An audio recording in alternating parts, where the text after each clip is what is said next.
अस्सलाम वालेकुम जी। मेरा नाम जी मकबूल है। मैं जी मजदूरी थकी हाँ तो मैंने सट आई है जी।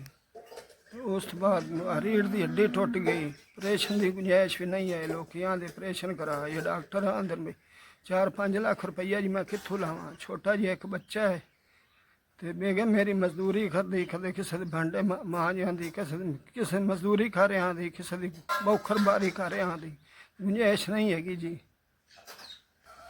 किराए का मकान है जी, किराया देइए कि मजदूरी पूरी नहीं होती। बीबी मजदूरी करती है जी, कोई 1 2 3 4 5 तुसीं 5000 नाल तावन किया, मेहरबानी शुक्रिया जी। समा देने जी, अल्लाह पाक तुहानू अज करावे, अल्लाह पाक तुहाडे बच्चों की हयाती करे, अल्लाह पाक उन्होंने सोने की ज़ियारत करावे। मेहरबानी जनाब, गरीबां की मदद कर दें।